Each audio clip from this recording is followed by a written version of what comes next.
नमस्कार दोस्तों, आज बात करेंगे श्रावण सोमवार में अपने घर पर शिव का पूजन कैसे करें या फिर अपने द्वारा शिव का पूजन कैसे करें। श्रावण सोमवार में भगवान शंकर का रुद्राभिषेक कैसे करें, सावन में भगवान भोलेनाथ की पूजा कैसे करें, सावन में भगवान भोलेनाथ का अर्चन कैसे करें। संपूर्ण जानकारी इस वीडियो में आपको मिल जाएगी। तो अगर आप पहली बार चैनल पर आए हैं तो चैनल को सब्सक्राइब कर लीजिए। यह चैनल पूर्ण रूप से निःशुल्क है।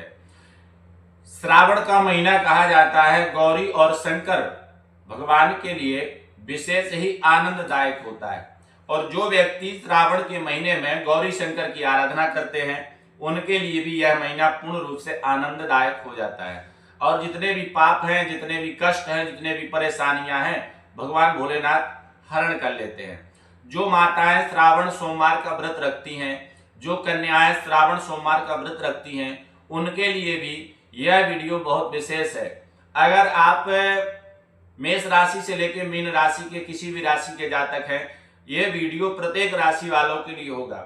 यह किसी प्रकार का फलादेश नहीं है, पर यह उन सभी राशि वालों के लिए होगा जो श्रावण में भगवान शंकर की पूजा करते हैं। चलिए शुरुआत करते हैं। शास्त्र सम्मत है कि भगवान शंकर की पूजा करने से मन वांछित फल प्राप्त हो जाता है। जिस प्रकार से आपके मन में इच्छा है उसी प्रकार से भगवान भोलेनाथ आपको फल प्राप्त करा देते हैं। जैसे आप अगर जैसे कोई कन्या है, विवाह नहीं हो रहा है, तो विवाह के उद्देश्य से भगवान भोलेनाथ का व्रत करे, या फिर कोई निर्धन है तो धन की इच्छा से भगवान का व्रत करे, या कोई अगर जॉब की इच्छा रखता है तो उस अनुसार करे, व्यापारी है अपनी दुकान नहीं चल रही उस हिसाब से करे। जो जिस मनोकामना से भगवान का व्रत करते हैं भगवान उसी के अनुसार फल प्राप्त करा देते हैं। तो करना कैसे है? सबसे प्रथम कहा गया है कि व्रत में नियम विशेष होते हैं। जैसे श्रावण का महीना आपका 30 जुलाई से प्राप्त होकर के 28 जुलाई तक रहेगा। इस बीच में आपके पास 4 सोमवार प्राप्त होंगे। 4 सोमवार में एक सोमवार, पहला सोमवार हम अंतिम जो आषाढ़ का सोमवार होता है वहां से लेते हैं, तो 5 सोमवार का व्रत कहा जाता है। या तक तो आप सीधे 4 सोमवार और 2 प्रदोष को रख लीजिए, या एक शुक्ल पक्ष का प्रदोष कर लीजिए, या फिर 5 सोमवार का ही व्रत करिए। 5 सोमवार का व्रत अर्थात पशुपतिनाथ व्रत। एक तो सीधे से आप ऐसे समझ सकते हैं। दूसरी चीज है कि अगर आप भगवान शंकर का ध्यान पूजन करते हैं तो कभी भी जीवन में अकाल मृत्यु नहीं होगी। यह चीज का विशेष ध्यान रखना। जिन लोगों ने भी भगवान भोलेनाथ को अपना अधिष्ठात्र माना है, जो महाकाल की शरण में चले गए, ऐसे व्यक्तियों को कभी भी अकाल मृत्यु प्राप्त नहीं होती है। प्रातः काल उठ करके जो भी जब व्रत करेंगे तो प्रातः काल उठना, स्नान करना, स्नान करने के बाद सर्वप्रथम जो कार्य है वह है सूर्य को अर्घ देना। मित्रों, प्रत्येक व्यक्ति को सूर्य भगवान को अर्घ देना चाहिए। कहा जाता है सूर्य को अगर आप अर्घ देते हैं तो आपके चेहरे पर एक तेज प्रकट होता है। वह तेज जो समाज में जाने पर लोगों को आकर्षित करता है, आपकी प्रतिभा को बढ़ाता है, आपकी बुद्धि को तीव्र करता है, आपकी संपत्ति को बढ़ाता है। सूर्य अर्घ प्रत्येक व्यक्ति को देना चाहिए। अच्छा, सूर्य अर्घ देने के बाद आकर के एक मिट्टी का पार्थिव शिवलिंग बनाना। यह हम सोमवार व्रत में भगवान शंकर का रुद्राभिषेक कैसे करें, भगवान शंकर का पूजन कैसे करें, भगवान शंकर का अर्चन कैसे करें, यह विधि आपको एकदम सरल तरीके से बता रहे हैं। अपने घर पे बैठ करके आप आराम से कर लेंगे, किसी की आवश्यकता नहीं होगी। तो सर्वप्रथम एक मिट्टी का शिवलिंग बनाना। शिवलिंग बनाने के बाद एक बेलपत्र भगवान शंकर पर पहले अर्पण कर देना, क्योंकि कहा जाता है भगवान भोलेनाथ को बिना बेलपत्र के नहीं रखना चाहिए। अगर यात्र तो आप शिवलिंग बना रहे हैं तो पहले बेलपत्र रख दीजिए, उसके ऊपर शिवलिंग बनाइए। अगर आप नहीं रख पाए हैं तो पिंडी जब बन जाए, भोलेनाथ का आकार आ जाए, तो उसके ऊपर बेलपत्र रख दें। उसके बाद हाथ धो करके साफ होकर के एक आसन बिछा लें, एक चौकी पीढ़ा कुछ भी ले लें, उस पर परात या थाली जिसमें आपने शिवलिंग बनाया है उसको स्थापित कर दें। अब आपके पास सामग्री क्या होनी चाहिए? सामग्री आपके पास होनी चाहिए, जल आपके पास होना चाहिए, थोड़ा सा दूध आपके पास होना चाहिए, दही आपके पास होना चाहिए, उसके बाद थोड़ा सा घी आपके पास हो, चीनी आपके पास हो, मधु आपके पास हो। एक चीज ये रख लेना। दूसरा है रक्षा सूत्र, जो हाथ में कलावा बांधा जाता है, रक्षा सूत्र पास में रख लीजिए, चंदन भगवान के लिए पास में रख लीजिए, अक्षत रख लीजिए, और उसके बाद फूल माला, धूप अगरबत्ती, फल प्रसादी, यह सब रखने के बाद एक दीपक जला दें। दीपक जलाने के बाद हाथ में फूल अक्षत लेकर के भगवान भोलेनाथ का ध्यान करें। या तो आप सीधे भगवान की एक पूजन की पुस्तक ले लीजिए, तो पुस्तक से आप कर सकते हैं। अगर पुस्तक से नहीं कर पा रहे हैं, जिस भाव से आप भगवान को बुलाएंगे भगवान स्वीकार करेगा, इसमें कहीं से भी संशय नहीं है। ऐसे हजारों पुराणों में प्रमाण है कि जिन्होंने बिना मंत्र के भगवान को अपने पास बुला लिया। सबरी ने कोई मंत्र नहीं बोला था, बस राम आएंगे आएंगे आएंगे तो राम जी आ गए थे। सुदर्शन ने देवी भागवत में भगवती के लिए खाली ह्रीम ह्रीम कहा, कोई विशेष आराधना नहीं की। और ह्रीम कहने पर भी सुदर्शन को यह पता नहीं था कि यह कोई मंत्र है, बस रास्ते में आते जाते लोगों से सुन लिया था। उसको बोलते बोलते मां भगवती प्रकट हुई, दर्शन दिया। जिस भाव से आप हैं उसी भाव से आप विशेष रूप से भगवान को मनाइए। हे भोलेनाथ, हम आपकी शरण में हैं और आपका हम रुद्राभिषेक करने जा रहे हैं श्रावण के महीने में, और आपकी आराधना करेंगे, 5 सोमवार का व्रत रखेंगे। इस प्रकार से आपको संकल्प लेना है। आचमन प्राणायाम करने के बाद यानी 3 बार जल पी लेना है, थोड़ा जल अपने ऊपर छिड़क लीजिए, उसके बाद भगवान का ध्यान कर लीजिए। ध्यान करने के बाद संकल्प हाथ में लेकर के निर्धारित कर लीजिए कि 5 सोमवार का व्रत हम करेंगे, और यह हम प्रतिज्ञा लेते हैं आपके सामने। परिस्थिति चाहे जैसी हमारी बने, लेकिन हम अपना व्रत पूर्ण करेंगे। और मित्रों, व्रत पूर्ण निश्चित करना चाहिए। अब संकल्प लेने के बाद अब आपकी आराधना शुरू होगी। यहां से तो आपको सबसे पहले क्या करना है, बेलपत्र लेकर के भगवान शंकर पर अर्पण कर देना है। मृत्युंजयाय रुद्राय नीलकंठाय संभवे अमृतेशाय सर्वाय महादेवाय ते नमः। या सीधे हाथ जोड़ करके, हे काशी विश्वनाथ, हम आपकी शरण में हैं और हम आपकी पूजा करने जा रहे हैं, आप हमारी पूजा स्वीकार कीजिए। और इतना कह के बेलपत्र अर्पण कर दीजिए उस मिट्टी के पार्थिव शिवलिंग पे जिसकी आपने प्राण प्रतिष्ठा की है।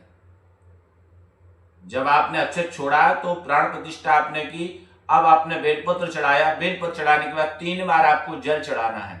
कोई चम्मच वगैरह से आप जल चढ़ा दीजिए या फूल से छिड़क दीजिए। फूल से छिड़कने के बाद अब आपको दूध चढ़ाना है। तो वैदिक मंत्र भी है, वैदिक मंत्र भी आप उसमें देख सकते हैं कि वैदिक मंत्रों से आप करें अगर ब्राह्मण देवता हैं तो, और अगर आपके पास कोई पुस्तक है तो पौराणिक मंत्र से भी कर दीजिए। और अगर पौराणिक मंत्र भी आपको नहीं आता है तो आप सीधे बोलिए सांब सदाशिवाय नमः, दुग्धम समर्पयामि, पयः समर्पयामि। दूध को पया भी कहा जाता है, दुग्ध भी कहा जाता है। तो आप चाहे दुग्धम समर्पयामि और चाहे पयः समर्पयामि। उसी के बाद में जो है फिर थोड़ा सा जल चढ़ाएंगे, एक आचमनी जल छोड़ेंगे, उसके बाद दही चढ़ा देंगे। सांब सदाशिवाय नमः दधि समर्पयामि। फिर घी चढ़ाएंगे, घी पर बोलेंगे सांब सदाशिवाय नमः घी समर्पयामि, घृतम समर्पयामि। घृत के बाद मधु चढ़ाएंगे, शहद को, तो मधु समर्पयामि। उसके बाद चीनी चढ़ा दीजिए। चीनी चढ़ाने के बाद में अब आपके लिए जो है 5 चीजें जब आपने चढ़ा दी तो या तक इन 5 को थोड़ा थोड़ा मिला के रखिए, पंचामृत बना के, तो पंचामृत चढ़ा दीजिए 5 को मिला के, या फिर अलग अलग चढ़ा सकते हैं या 5 को मिला करके भी चढ़ा सकते हैं। शुद्ध जल से स्नान कराइए।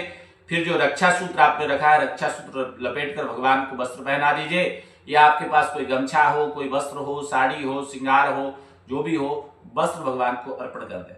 उसके बाद में आपको वस्त्र के बाद जनेऊ पहनाना है। जनेऊ के बाद में एक उत्तरीय वस्त्र, छोटा सा रक्षा सूत्र या गमछा उड़ा दीजिए। तब आपको भस्म लगानी है। भस्म के बाद चंदन लगाना है। चंदन के बाद काला तिल और चावल भगवान पर अर्पण करना है। जब आप काला तिल चावल अर्पण कर देंगे तो उसके बाद मदार की माला है या नीली की माला है या फिर रुद्राक्ष की माला है या फिर आपके पास जो भी माला उपलब्ध हो, माला से भगवान का श्रृंगार कर दीजिए। माल अर्पण करने के बाद में दूर्वा बेलपत्र भगवान को अर्पण करिए। धतूरे का फूल है, धतूरे का फल है, यह सब भगवान को अर्पण करिए। उसके बाद में अब आपको अबीर गुलाल भगवान को चढ़ाना है। सिंदूर अर्घा पे नीचे लगाना है। अर्घा पे नीचे सिंदूर लगा देंगे। सिंदूर लगाने के बाद में अब क्या करना है, भगवान को इत्र लगा देना है और इत्र लगाने के बाद में प्रसाद भगवान के सामने रखना है। फिर उसके बाद में धूप दीप, पहले धूप दिखाएंगे फिर दिया दिखाएंगे, उसके बाद आप भोग लगाएंगे। तो भोग लगाते समय भांग का भी भगवान को भोग लगा देना, भांग भी रख देना, भांग का भोग लगा देना। और जो फल मीठा इत्यादि मिष्ठान जो भी आपने बनाया है, अगर गांव में किसी प्रकार से परिस्थिति नहीं बन पाती है तो थोड़ी सी खीर भगवान को बना लेना, पूरी बना लेना, उसी का भोग लगा देना।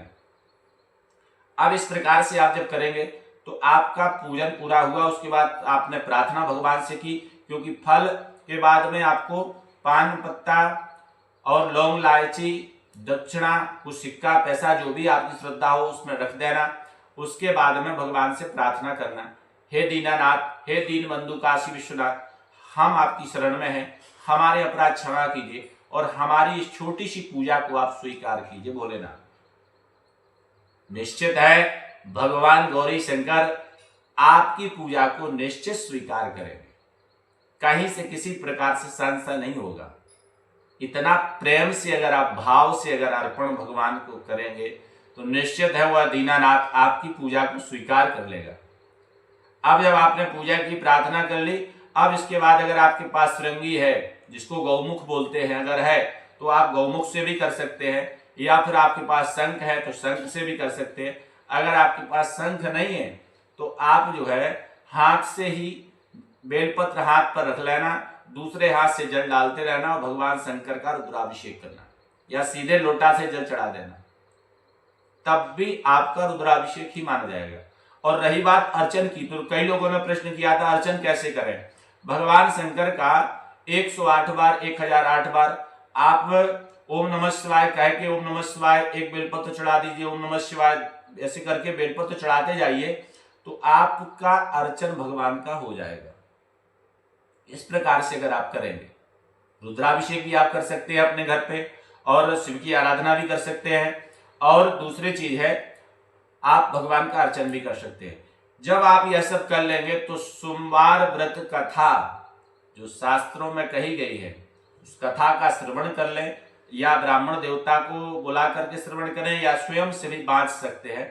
और इस प्रकार से आप कथा श्रवण करेंगे। कथा श्रवण करने के बाद भगवान की आरती कर दें। आरती के बाद पुनः दूसरे जब सोमवार आएगा तो फिर यही विधि से कार्य करें। इसी प्रकार से 5 सोमवार में भगवान शंकर की आराधना अपने घर पर अपने से करना, उससे आपको बेहद लाभ मिलेगा। जितनी भी परेशानियां हैं वह सब दूर होंगी। अच्छा, इस पूजा में सबसे विशेष क्या है, अगर आप सक्षम हैं तो भगवान भोलेनाथ का पूजन करने के बाद आप महामृत्युंजय मंत्र का जाप करें या फिर महामृत्युंजय मंत्र का जाप करा भी सकते हैं श्रावण के महीने में। जैसे हमारे चैनल ने एक विशेष व्यवस्था रखी है कि अगर आप काशी में ये अपने नाम से रुद्राभिषेक कराना चाहते हैं तो आप ऑनलाइन माध्यम से भी अपने नाम से रुद्राभिषेक करा सकते हैं। न्यूनतम दक्षिणा पर हम यह व्यवस्था लेकर के आ रहे हैं। तो बहुत से लोगों ने अपना नाम और गोत्र के साथ जो बुक होता है समय उसको किया है कि हमारा किस दिन किया जाएगा, तो इस प्रकार से आप भी करा सकते हैं। किसी भी देश के कोने में है आप वहां से संपर्क कर सकते हैं, नंबर दिया गया है, और आपके नाम से विधिवत तरीके से श्रावण के महीने में रुद्राभिषेक किया जाएगा। आप रहेंगे तो भी वही विधि होगी, आप नहीं रहेंगे तो भी वही विधि होगी, क्योंकि हमारा चैनल पूर्ण रूप से पारदर्शिता का कार्य करता है।